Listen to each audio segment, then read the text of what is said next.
Liga lá, Léo Gás. Oi, meus queridos, tudo bom? Eu sou a Dedé e esse é o meu canal. E para um primeiro vídeo, eu escolhi um tema muito diferente do que as pessoas que estão começando o canal resolvem escolher. Eu escolhi falar sobre a depressão e a síndrome do pânico, que é o que eu tô passando no momento. Então eu decidi fazer um vídeo sobre as minhas experiências com a síndrome do pânico e como é que eu estou tratando a síndrome do pânico e a depressão. Como muitos já sabem, a depressão é uma doença psiquiátrica crônica que produz alteração de humor e perda de interesse em atividades que a gente tinha muito interesse e produz um sentimento de tristeza profunda. Isso é o que, se você pesquisar na internet, vai aparecer. E sim, é basicamente isso mesmo, porque eu não sabia, quando eu descobri que eu tava com depressão, eu não sabia que era depressão. Pra mim, eu só tava num momento triste da minha vida, numa fase triste.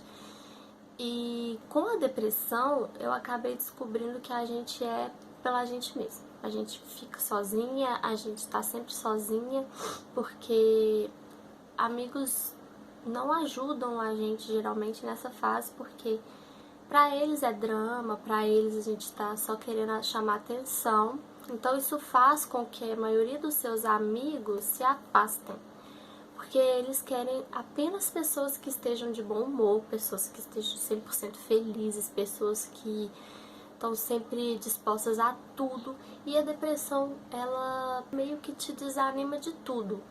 Às vezes a pessoa te chama pra sair, você não quer, você quer ficar em casa, no seu cantinho, quer ler ou sei lá. Às vezes você só quer ficar deitada. Eu tive muito isso, de querer ficar só deitada, chorando, e ainda tenho. Porque a depressão, ela não some como um passe de mágica. Quem dera se a depressão sumisse como um passe de mágica. Acho que o mais difícil pra mim foi ver meus amigos se afastando realmente quando eu mais precisava. Mas é bom porque passa um pente fino e fica realmente quem se importa de verdade com você. É triste saber disso, que quem são os seus amigos é decorrente da depressão. Você deveria saber quem são seus amigos, tanto nas fases boas quanto nas ruins. E quando chega na ruim, na fase que você tá lá no fundinho do poço, eles desaparecem. E eu perdi 90% das pessoas que diziam ser meus amigos, isso se não for 95% ou mais. Porque dá pra contar nos dedos das mãos quantas pessoas estão do meu lado nessa fase tão difícil da minha vida. E quando eu descobri a depressão, quer dizer, antes de eu descobrir a depressão, quando eu tava começando a ter os sintomas, quando eu tava começando a... não sei explicar, porque a gente não vê a depressão chegar, a gente vê a depressão quando a gente tá lá na cama, só querendo ficar na cama, quando a gente acaba indo no médico e ele te passa o diagnóstico de depressão. Um dos primeiros sintomas da depressão foi eu não querer me juntar com as pessoas que eu geralmente gostava de fazer alguma coisa, que eu gostava de sair, que eu gostava de ficar perto. E desânimo, fiquei com desânimo de tudo, até de ver filme e série, que era uma coisa que eu amava fazer, eu acabei desanimando.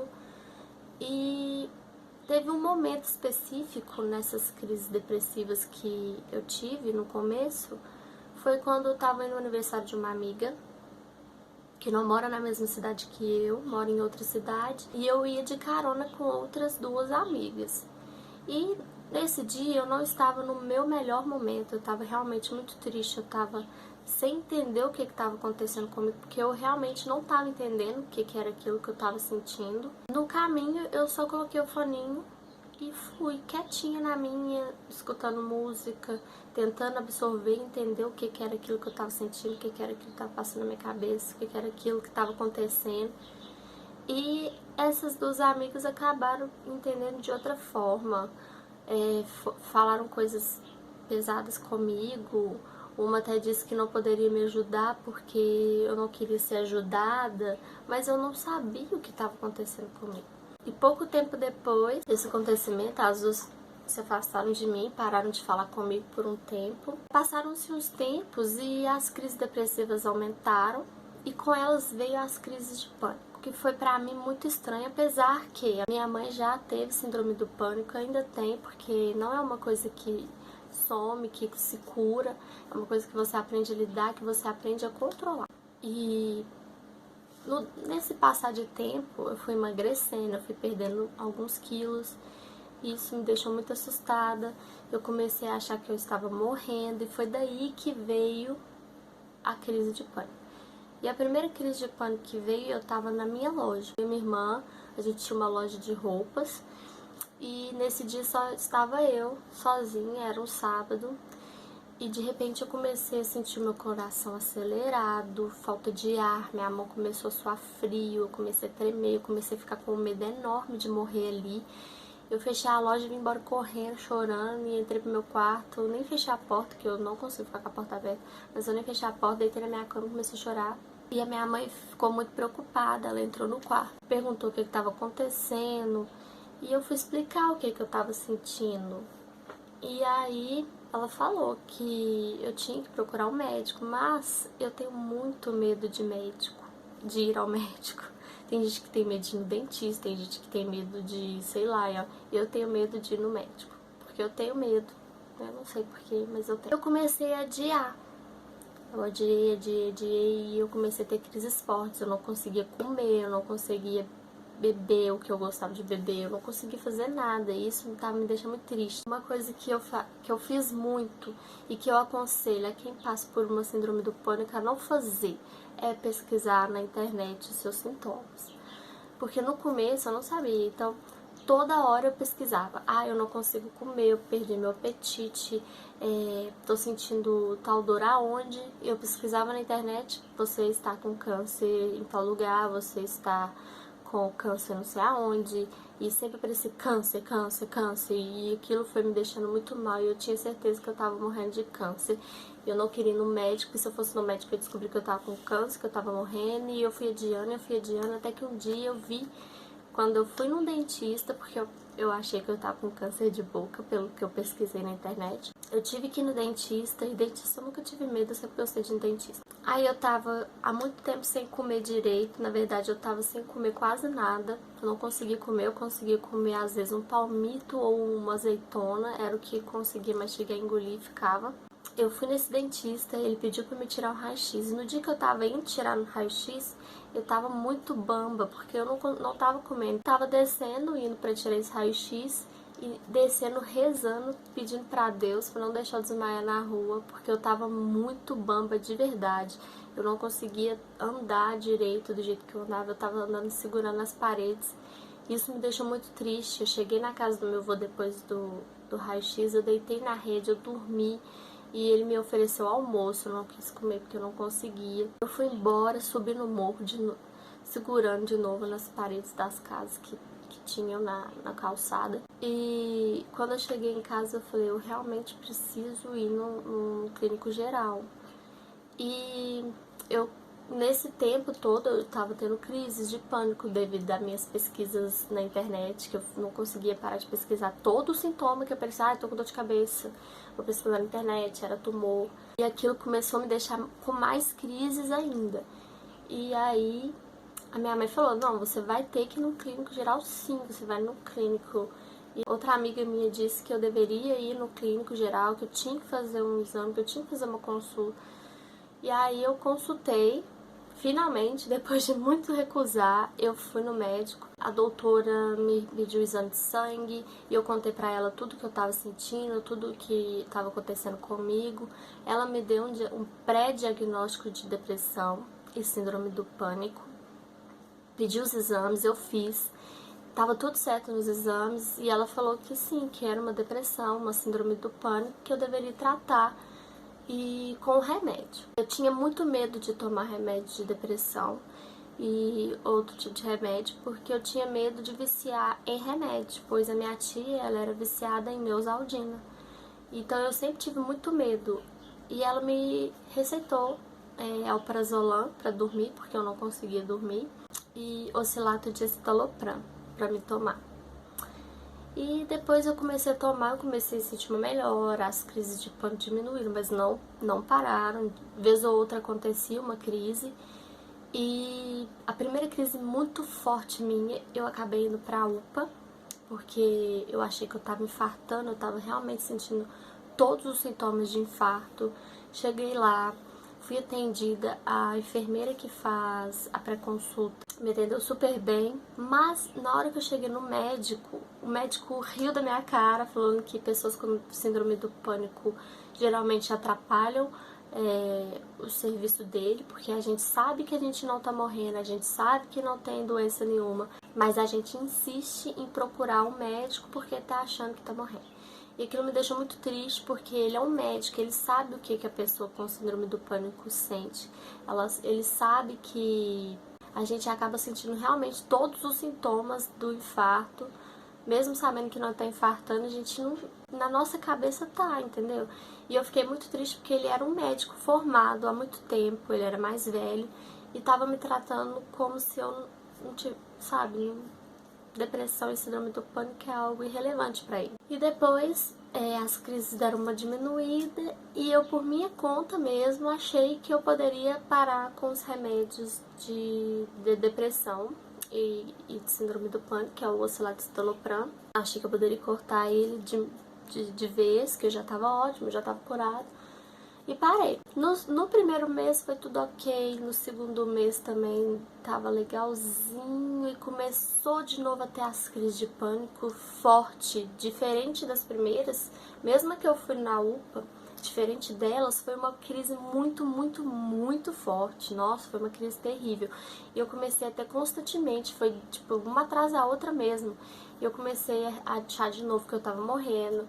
Comecei a pesquisar de novo na internet coisas, sintomas e tudo gerava em torno do câncer e era todos os diagnósticos que o Google me dava era câncer e aquilo foi me deixando desesperada de novo. Eu fui no dentista de novo achando que eu tava com câncer de boca. Eu tinha parado de ir na psicóloga que tava me ajudando muito, eu parei de vez.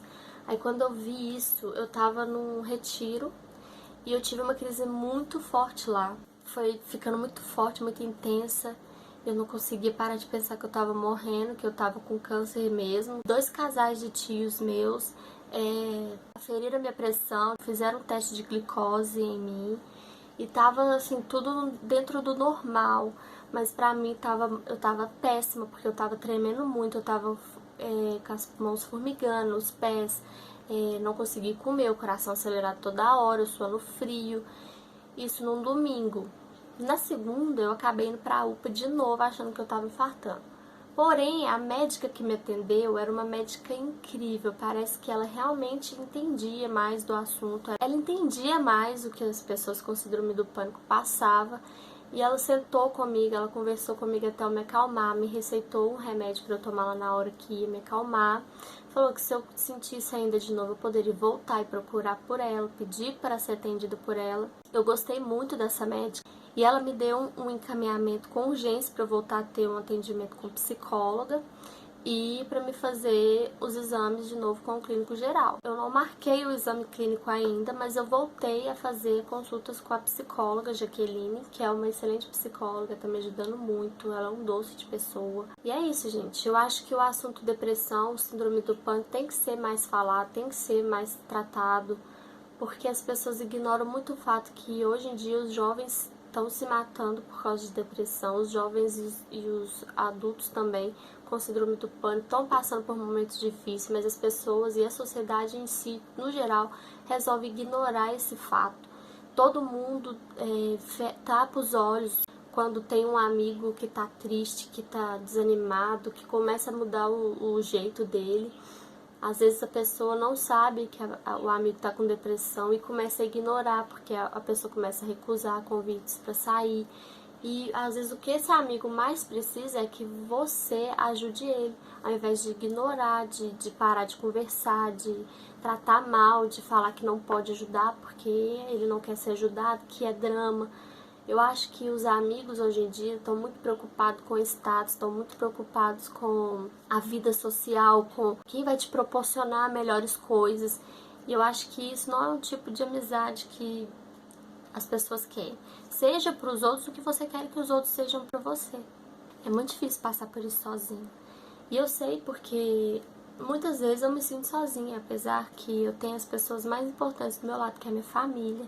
Tenho os amigos que eu posso contar no dedo, no dedinho mesmo, quantos é, se der uma mão é muito. E tem muitos amigos que eu vi se afastando e se preocupando com a vida social, se preocupando com coisas fúteis, enquanto eu estava precisando da amizade deles, que eles sempre diziam que era muito importante, que era para a vida toda, e acabou sendo só por um período de tempo muito curto, como se fosse um cometa, passou rapidinho, iluminou por um tempo e depois sumiu. Então é isso, gente. Se você tem algum amigo que está passando por isso, ajude, converse, tente entender o que está acontecendo com ele. Não julgue, não fale que é drama, porque você realmente, se você não está passando por isso, você não vai saber o que está acontecendo, você não vai entender o que ele está sentindo. Dê o joinha, se inscreva no canal, ative o sininho, compartilhe com os amigos. E esse foi um vídeo muito simples, não tem edição, a câmera tá ruim mesmo, a iluminação, o áudio, mas eu precisava de fazer esse desabafo porque às vezes eu fico sem falar sobre isso com ninguém porque realmente ninguém quer escutar. Então é isso, um beijo no coração de todos vocês e até uma próxima.